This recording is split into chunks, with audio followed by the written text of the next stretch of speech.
The student of Socrates is the story. Athens was the birthplace of philosophy and science in ancient Greece in the 5th century BCE. Inspired by the teachings of his mentor, Socrates, a young philosopher named Plato founded a school he named the Academy.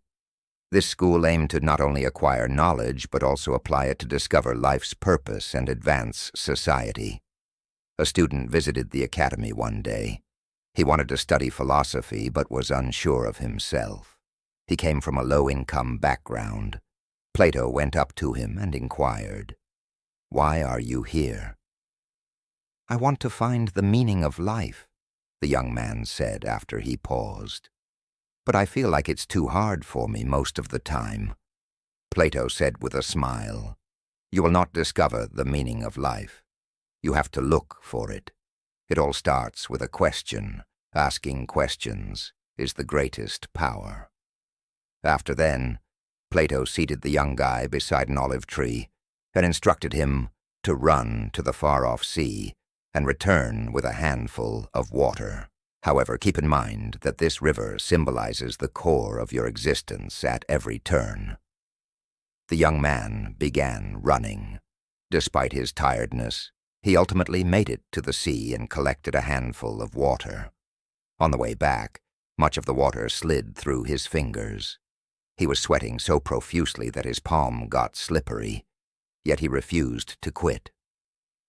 He returned to Plato with only a small amount of water in his hand. Plato stated that attempting to discover the essence of existence can lead to its loss, similar to water.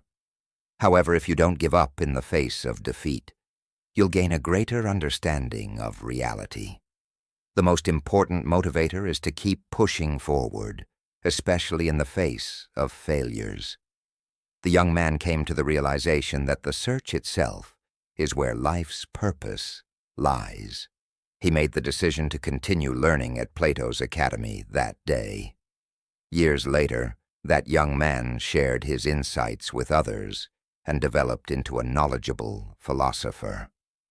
Motivational takeaway.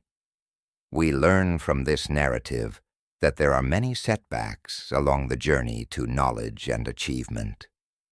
But we can discover the actual purpose of life if we keep going, ask questions, and never give up.